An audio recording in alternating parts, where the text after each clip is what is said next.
Bismillahirrahmanirrahim. Assalamualaikum warahmatullahi wabarakatuh. Alhamdulillahi ala ihsanih wa syukru lahu ala taufiqihi wa amtinanih. Wa ashhadu an la ilaha illallah wahdahu la syarika lah ta'ziman li sya'nih. Wa ashhadu anna Muhammadan abduhu wa rasuluhu da'i ila ridwanih. Allahumma salli wa sallim wa barik alaihi wa ala alihi wa ashabihi wa ikhwanih. Para umat dan akhwat yang semoga senantiasa dirahmati Allah Azza wa Jalla. Alhamdulillah kita bersyukur kepada Allah Azza wa Jalla atas limpahan nikmat yang telah dikaruniakan kepada kita sehingga kita masih bisa melaksanakan berbagai macam aktivitas. Di antaranya adalah melaksanakan kewajiban-kewajiban sholat berjamaah dan juga hadir dalam kajian-kajian. Semoga Allah SWT senantiasa memperbaiki niat kita dan menerima amal ibadah kita. Meneruskan kembali membaca terjemah dari Syarah Al-Adabil Mufrad. Yang kita baca ini adalah syarah dari Syekh Dr. Muhammad Luqman As-Salafi hafidhahullah ta'ala.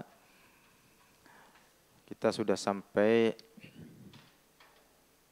kepada bab 209, memperbaiki rumah.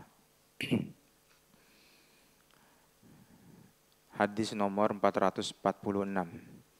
Beliau Al-Imam Al-Bukhari rahimahullah mengatakan, Abdullah bin Yusuf mengabarkan kepada kami, ia berkata, Al-Laits mengabarkan kepada kami, ia berkata, Ibnu Ajlan mengabarkan kepada kami dari Zaid bin Aslam dari ayahnya. Ia berkata, kana Umar yaqulu 'alal mimbar. Umar berkata di atas mimbar, ya ayyuhan nas, wahai manusia, aslihu alaikum mathawikum. Perbaikilah tempat tinggal kalian. Wa akhifu hadhil jinnan qabla an tukhifakum. Dan takutlah, berhati-hatilah kalian terhadap ular-ular yang bersembunyi sebelum mereka menakuti kalian. Fa innahu lam yabdu lakum muslimuha. Karena tidak akan tampak jelas bagi kalian siapa yang selamat darinya. Wa inna wallahi ma salamnahunna mundu adainahunna. Dan kita demi Allah belum pernah berdamai dengan mereka sejak kita memusuhi mereka. Maksudnya ular-ular tadi. Dikatakan dalam catatan kaki sahih li ghairihi. Sahih li ghairihi. Ini diriwayatkan oleh Abdul Razzaq, Ibnu Abi Syaibah. Ya. Taib. Adapun penjelasan katanya masawikum di sini yaitu bentuk jamak dari maswa yang maksudnya adalah tempat tinggal, rumah. Al-jinnan bentuk jamak dari jan, yaitu ular-ular kecil atau ular-ular yang sering muncul di perumahan. Ya, tiba-tiba ada ular kecil di dapur, ya tiba-tiba ada ular kecil, bahkan mungkin di dalam rumah atau di kamar, misalkan di lantai. Ya, ini adalah al-jinnan. Ya. Yang mufradnya adalah jan, yaitu ular-ular kecil atau ular-ular yang sering ada di komplek perumahan. Kandungan hadis, yang pertama, hadis ini menganjurkan agar memperbaiki dan membangun rumah sehingga menenteramkan, menenangkan jiwa orang yang tinggal di dalamnya. Ya. Terutama jika misal rumah ini pintunya sudah mulai rusak. Ya, tentu ini jika mampu segera diperbaiki, ya agar rumah ini membuat tenang penghuninya dari masuknya ya hal-hal yang membuat takut penduduk rumah, penghuni rumah. Ya. Yang kedua, anjuran agar membunuh ular-ular yang muncul di rumah-rumah karena mereka adalah musuh orang-orang Islam. Ya. Seperti tadi disebutkan, wa innallahi ma sallamnahunna mundu adainahunna. Ya. Dan kita demi Allah belum pernah berdamai dengan mereka sejak kita memusuhi mereka. Ya. Ini perkataan Umar ya, tatkala di atas mimbar. Baik. Kemudian bab selanjutnya 210 biaya untuk pembangunan. Hadis 447. Abdullah bin Musa mengabarkan kepada kami dari Israel, dari Abu Ishaq, dari Harithah bin Mudarrib, an Khabbab bin qala, Khabbab berkata, innar rajul la yu'jaru fi kulli syai'in illa al-bina. Sesungguhnya seseorang diberi pahala dalam segala hal kecuali pembangunan. Kecuali dalam hal membangun. Ya, membangun rumah ya, dan yang lain.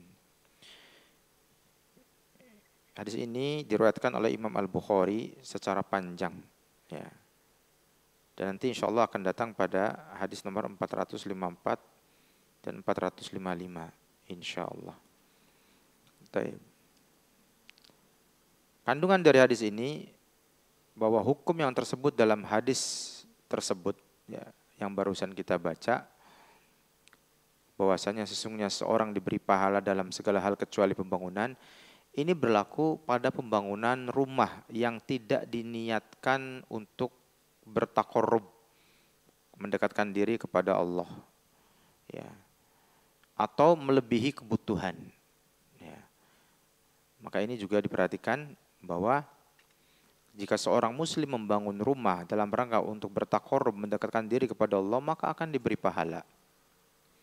Namun sebaliknya, jika seorang muslim membangun rumah yang tidak diniatkan untuk bertakorub, tidak diniatkan untuk mendekatkan diri kepada Allah, apapun bentuk rumahnya, bagaimanapun bentuk rumahnya, ya, maka berlaku hadis tersebut. Ya. Tidak ada pahala di dalam hal tersebut. Maka ini penting. Faktor niat ini sangat memberikan perbedaan yang signifikan. Ya, seorang muslim bangun rumah untuk takorub kepada Allah. Dia berharap dengan bangun rumah dia bisa lebih nyaman di dalam beribadah daripada mungkin tinggal di kos-kosan atau kontrakan yang mungkin suasananya kurang nyaman jika dibandingkan memiliki rumah sendiri. Ya. Atau seorang membangun rumah namun melebihi kebutuhan yang semestinya. Misalkan rumahnya terlalu tinggi, padahal yang tinggal cuma berapa orang. Rumahnya tinggi banget, kemudian ya seperti istana yang sangat megah ya. Melebihi kebutuhan seseorang yang ada. Sehingga hendaknya sewajarnya dalam membangun rumah sesuai dengan kebutuhan. Ya. Kemudian bab 211, pekerjaan seseorang bersama para pekerjanya. Hadis 448, Abu Hafs bin Ali mengabarkan kepada kami, ia berkata, Abu Asim mengabarkan kepada kami, ia berkata, Amr bin Wahab At-Taifi mengabarkan kepada kami, ia berkata, Utaif bin Abi Sufyan mengabarkan kepada kami, anna Nafi' bin Asim akhbarahu. Ya, sesungguhnya Nafi' bin Asim mengabarkan kepadanya, annahu sami'a Abdullah ibni Amr qala libni akhin lahu kharaja minal wahdi. Bahwa sesungguhnya ia mendengar Abdullah bin Amr berkata kepada ponakannya yang keluar ya, baru saja dari kebun. Ya. Aya'malu ummaluka, apakah para pekerjamu sedang bekerja? Ya. Qala, maka dia menjawab, la adri. Ya. Keponakannya ini menjawab, la adri, saya tidak tahu. Ya.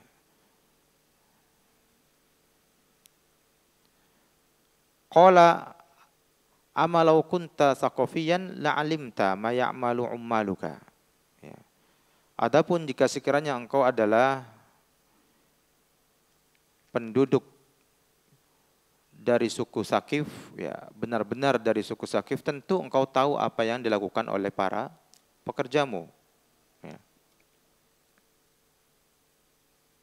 Summal tafata ilaina, kemudian ia berpaling kepada kita. Faqala, kemudian berkata, innar rajul idza amila ma'a ummalihi fi darihi, sesungguhnya seseorang jika dia bekerja bersama para pekerjanya di rumahnya, ya. Wa qala Abu Asim maratan fi malihi, dan Abu Asim sesekali mengatakan dalam hartanya, kana amilan min umalillahi azza wa jalla. Ya, maka ia akan menjadi salah satu dari pegawai Allah azza wa jalla. Ya. Hadis ini sanadnya hasan insyaallah, seperti yang dikemukakan oleh Syekh Albani dalam kitab Silsilah Al-Ahadits As-Shahihah.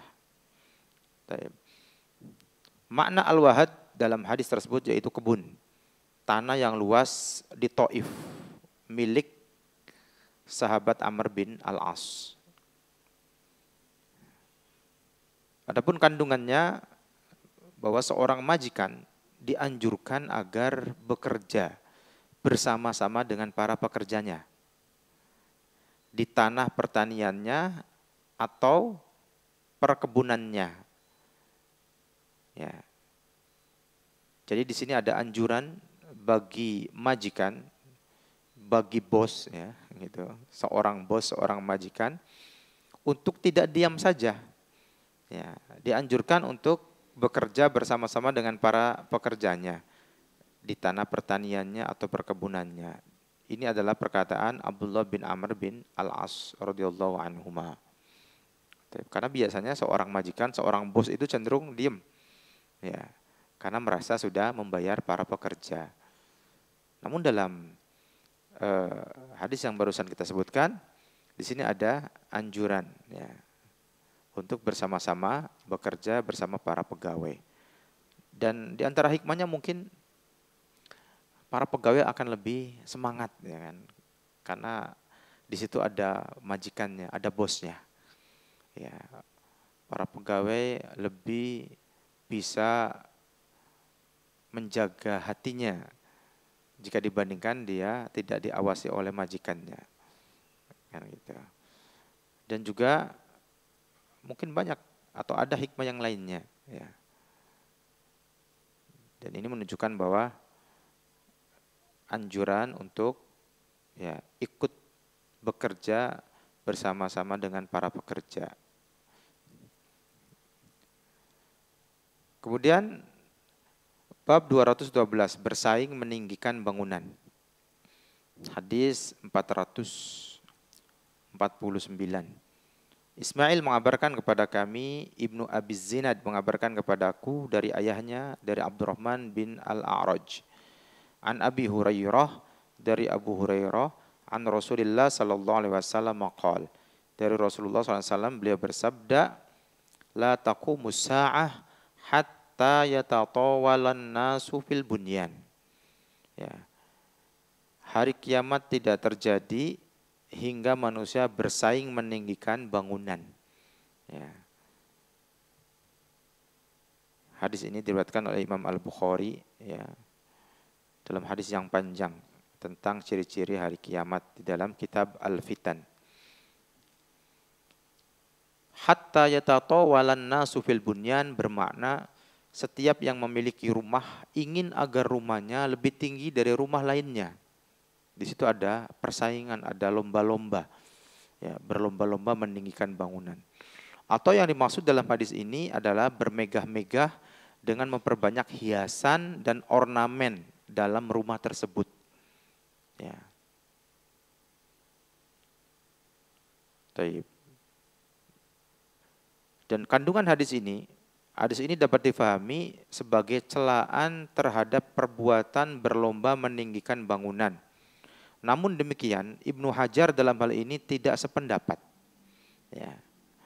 Karena tidak setiap hal yang mendekati hari kiamat merupakan perbuatan tercela. Ya. Taib. Ini pendapat Ibnu Hajar. Tidak setiap ya hal yang demikian ini kemudian tercela, yaitu bangunan-bangunan yang tinggi. Ya. Karena hadisnya tadi berbunyi la taqumus sa'ah hatta yatatawala an-nasu fil bunyan. Ya, artinya datar saja hadisnya. Di situ tidak ada kata-kata bentuk celaan misalkan, tidak ada. Ya, sehingga di antara yang dipahami ya oleh sebagian ulama yaitu Ibnu Hajar, ya, beliau mengatakan hal ini tidak sependapat karena tidak setiap hal yang mendekati hari kiamat merupakan perbuatan tercela. Maksudnya apa? Tingginya bangunan yang menunjukkan ciri dekatnya hari kiamat. Ya. Taib. Namun bisa saja kembali kepada niat. Ya. Taib. Ketika bangunan misalkan bangunan yang tinggi ini memang sesuai dengan kebutuhan yang ada, ya, digunakan oleh orang banyak untuk kemaslahatan orang banyak, ya, untuk kemaslahatan kaum muslimin, maka ini juga hal yang baik. Ya. Tetapi kalau sekedar untuk bermegah-megah dan seterusnya, ya kembali kepada tadi bahwa ini adalah hal yang tercela. Taib.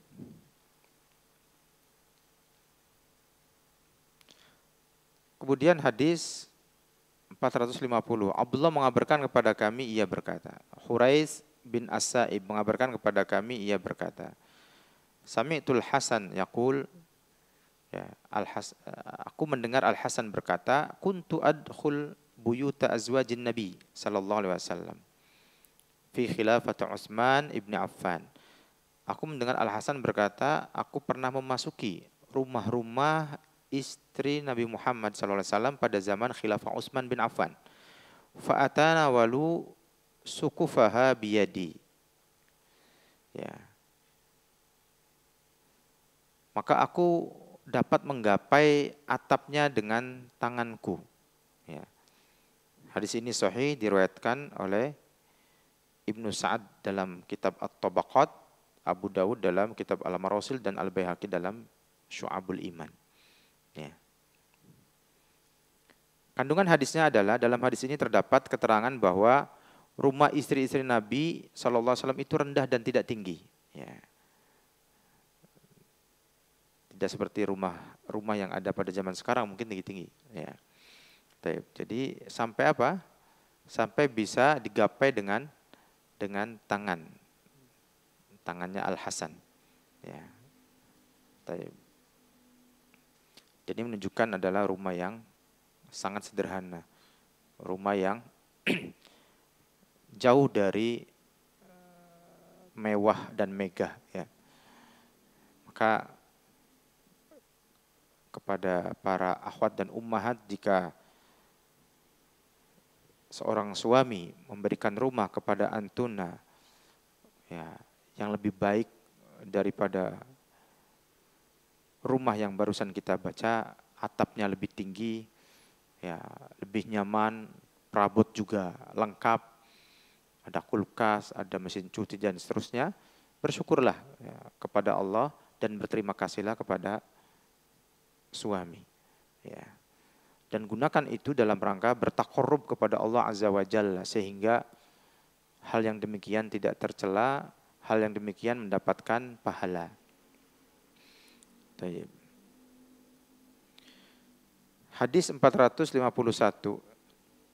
diriwayatkan dengan sanad yang sama dengan hadis sebelumnya dari Abdullah, ia berkata, akhbarona Dawud ibnu Qais, ya, Dawud ibnu Qais mengabarkan kepada kami, qala, ia berkata, ra'aitu al-hujurat min jaridin nakhli mughasyah min kharijin bimasuhi sya'ri. Ya. Aku melihat kamar-kamar istri-istri Nabi Muhammad SAW dari pelepah kurma, tertutup dari luar kain tebal terbuat dari bulu. Ya. Wa adunnu ardal baiti min babil hujrah ila babil bait nahwan min sittin aw sab'i adru'in. Ya.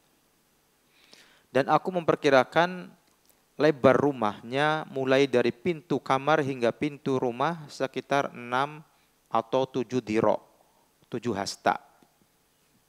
Sekitar 6 hasta atau 7 hasta. Ya. Hasta itu ukuran dari ujung jari tengah sampai siku. Ya. Ini hasta.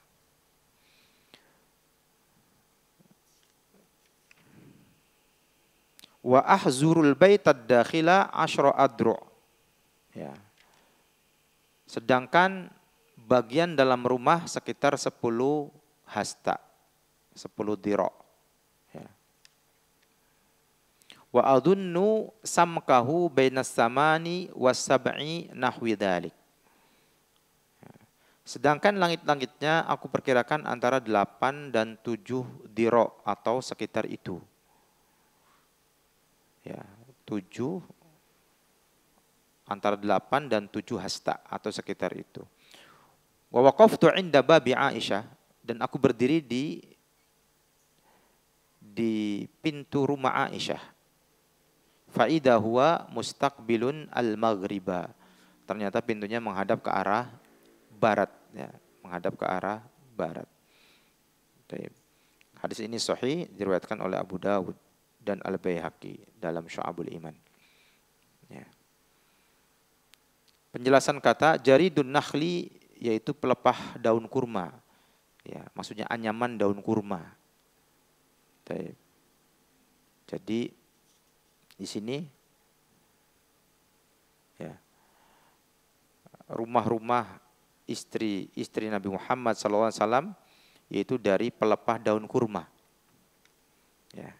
Dari pelepah daun kurma, anyaman daun kurma. Ya. Tidak seperti rumah-rumah zaman sekarang yang dicor, ya. Masya Allah. Baik. Kemudian al-masuh, bentuk jamak dari al-mashu, yaitu baju tebal yang terbuat dari bulu. Ya. Al-hizru, perkiraan.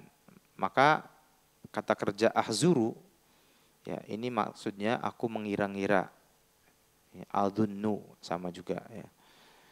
Samkul baiti, langit-langit rumah. Kandungan hadis tersebut adalah dorongan agar mempersiapkan diri dalam menghadapi hari kematian. Dalam menghadapi hari kematian. Ya. Tayyib. Kemudian tidak menyibukkan diri dengan kemewahan dunia dan membangun gedung-gedung yang besar, yang megah, yang mewah. Ya. Karena itu semua juga nanti akan ditinggalkan. Ya. Dan khawatirnya terjerumus kepada hal yang berlebih-lebihan. Ya. Sehingga seorang muslim hendaknya mencukupkan diri dengan bangunan yang sesuai dengan, ya, jumlah dari penduduk rumah, ya. Dan juga tidak terlalu tinggi bangunannya. Ya. Tayyib.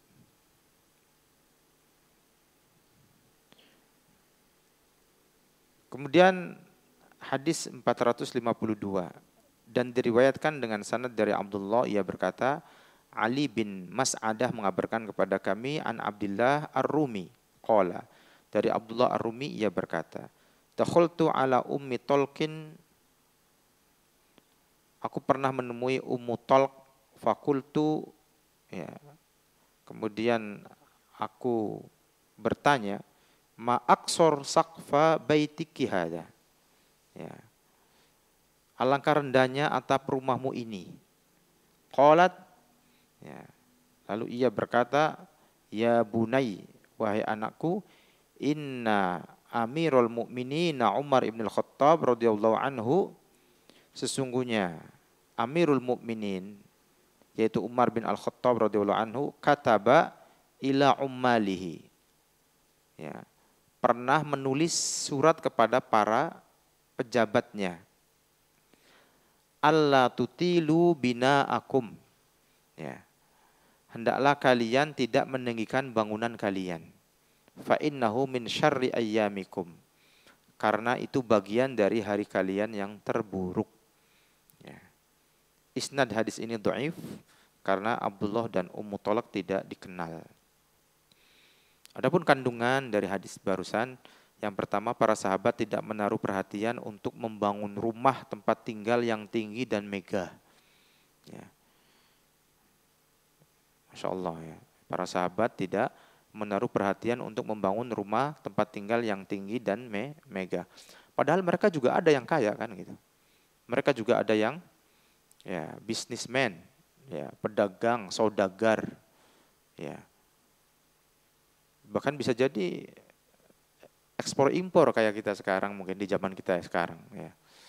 Ya, cuman mungkin mereka menggunakan, ya, tenaga kuda atau onta dengan membawa barang dagangannya di atas kuda atau onta atau keledai, kemudian berjalan di gurun pasir, melewati padang pasir, kemudian sampai ke daerah atau negara tertentu. Ya. Berarti kan itu semacam ekspor. Kemudian ngambil dari sana, dibawa masuk ke daerahnya, ke negaranya, berarti impor. Ya. Cuman kendaraannya tidak secanggih zaman sekarang, itu saja. Namun para sahabat, ya, tidak memberikan perhatian untuk bermegah-megah di dalam membangun rumah. Ya, betapa zuhudnya mereka. Dunia mereka genggam di tangan, ya, dan tidak dimasukkan ke dalam hati. Ya, sehingga dengan tangan tersebut para sahabat bebas mau menginfakkan dunianya semau mereka untuk kebaikan Islam dan kaum muslimin. Jadi dunia tidak masuk ke dalam hati. Cukup sampai tangan saja dikuasai, dipegang, kemudian pemiliknya bebas untuk menginfakkan untuk kebaikan. Ya, dibelanjakan ke sana, disedekahkan ke sana, diwakafkan ke sana, membantu para, ya, muhtajin, fuqara dan masakin, ya, orang-orang yang membutuhkan. Ya. Dan mereka tidak, ya, ada perhatian untuk membangun rumah-rumah yang megah, yang tinggi, menjulang. Ini para sahabat. Ya. Kemudian kandungan hadis yang lainnya adalah kabar tentang peristiwa yang akan terjadi, yaitu munculnya fitnah-fitnah keburukan ketika manusia berlomba-lomba dalam membangun rumah-rumah yang tinggi dan berbangga-bangga dengannya. Ya. Tayyib. Bab 213, orang yang membangun. Hadis 453. Sulaiman bin Harb mengabarkan kepada kami, ia berkata, Jarir bin Hazim mengabarkan kepada kami dari Al-A'mash, dari Salam bin Syurahbil, an Habbat ibn Khalid, dari Habba bin Khalid, wa Sawa ibn Khalid, dan juga Sawa bin Khalid, annahuma atayan Nabiya sallallahu alaihi wasallam, wa huwa yu'aliju ha'itan aw bina'an lahu fa'a'anahu. Bahwa keduanya mendatangi Nabi sallallahu alaihi wasallam pada saat beliau sedang memperbaiki sebuah tembok atau bangunannya. Lalu keduanya, ya, yaitu Habba bin Khalid dan Sawa bin Khalid, membantu beliau sallallahu alaihi wasallam. Ya. Hadis ini dhaif karena kondisi Salam bin Syurahbil tidak diketahui. Adapun penjelasan katanya, yu'aliju ha'iton, maksudnya memperbaiki tembok, ya. Memperbaiki tembok. Kandungan hadisnya bahwa hadis ini menganjurkan orang muslim agar ikut serta dan membantu saudaranya dalam memperbaiki salah satu bagian rumahnya. Ya. Jadi seorang muslim, ya, dianjurkan untuk ikut serta dan membantu saudaranya yang sedang memperbaiki salah satu bagian rumahnya. Dan ini adalah nilai-nilai sosial yang sangat tinggi, ya. yang mungkin sebagian orang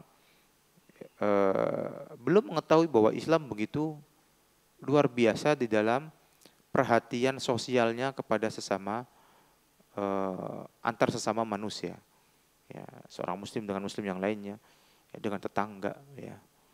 Bahkan dengan sesama manusia, ya. Islam sudah memberikan aturan yang begitu sempurna. Ya. Tayyib. Kemudian hadis nomor 454. Adam mengabarkan kepada kami, ia berkata, Syu'bah mengabarkan kepada kami dari Ismail bin Abi Khalid. An Qais ibni Abi Hazim, dari Qais bin Abi Hazim. Qala berkata, dakhalna ala Khabbab bin na'uduhu. Ya, aku pernah masuk ke rumah Khabbab untuk menjenguknya. Wa qad iktawa sab'a kayyatin. Ia telah diterapi, ya, dengan 7 kai. Ya, waktu itu sedang sakit, ya. Diterapi dengan 7 kai. Ya. Faqala, maka ia berkata, inna ashabana alladina salafu madaw walam tungkishum ad-dunya. Para sahabat kita yang telah berlalu, mereka telah pergi dan tidak dikurangi kehidupan dunia mereka. Wa inna asobna ma la najidu lahu maudi'an illa turab. Ya. Sedangkan kita tidak mendapatkan tempat apapun selain tanah. Walaula anna nabiyya sallallahu alaihi wasallam nahana an nad'uwa bil maut la da'autu bihi.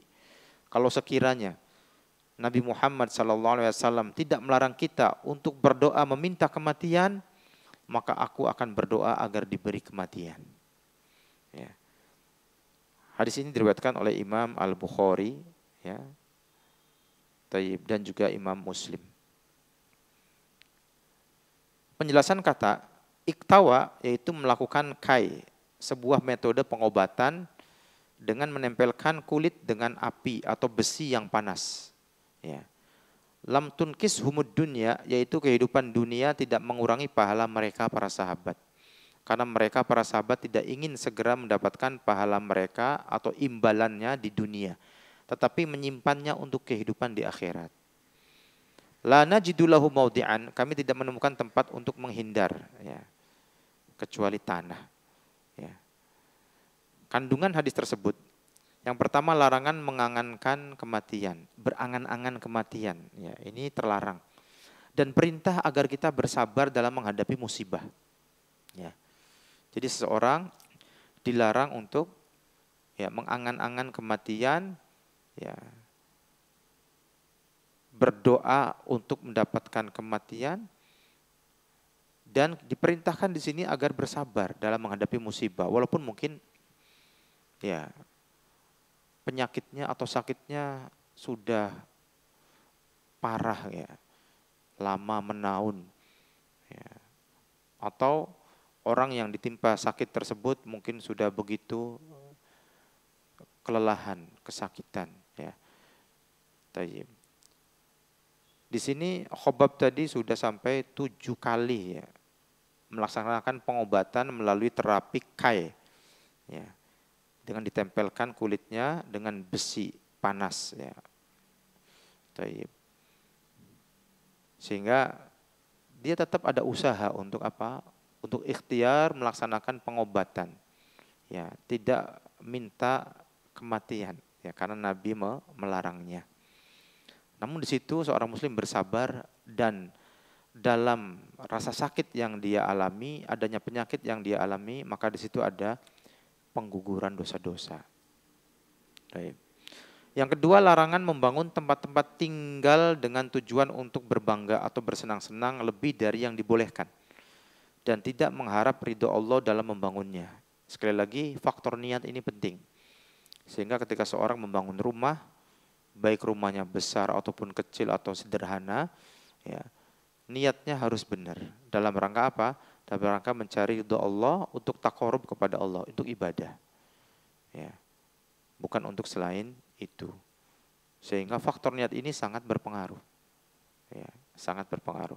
Seorang muslim bangun rumah yang besar karena memang sesuai kebutuhan, anaknya banyak misalkan, ya, jika rumahnya lebih besar daripada rumah yang lainnya, bahkan di tingkat, dan dia niatnya benar untuk takarub kepada Allah, untuk menggapai ridha Allah, agar ibadah sunnah di rumah lebih nyaman, ya, maka insya Allah ini berpahala. Jika dibandingkan seorang muslim yang katakan dia bangun rumahnya sederhana saja, atau mungkin cenderung rumahnya kecil, namun di situ tidak ada niat yang baik. Ya, bahkan bisa jadi di situ niatnya untuk kemaksiatan misalkan. Sudah rumahnya kecil berniat untuk kemaksiatan, naudzubillah. Ya. Maka sekali lagi faktor niat ini penting. Jangan sekadar kita melihat seorang muslim punya rumah kemudian ada perasaan-perasaan yang mencurigakan, ya, mencurigai sesama muslim, ini tidak benar. Ya. Maka berhusnudonlah kepada sesama muslim. Ya. Mungkin kalau kita melihat rumah para a'immah, misalkan para imam Masjidil Haram, karena pernah lihat di internet itu rumahnya Syekh Sudes misalkan, rumahnya megah, mungkin luas, ya. Ya kita husnudon, mungkin sesuai dengan kebutuhannya. Dan kita husnudon beliau adalah seorang yang berniat baik di dalam bangun rumah. Ya, kita wajib berhusnudon. Ya. Dan juga kaum muslimin yang lainnya. Ya. Sehingga sekali lagi faktor niat ini sangat penting. Faktor niat ini sangat penting. Ya. Niat ini akan menjadikan seorang muslim mendapatkan pahala dalam aktivitas-aktivitas kebaikannya.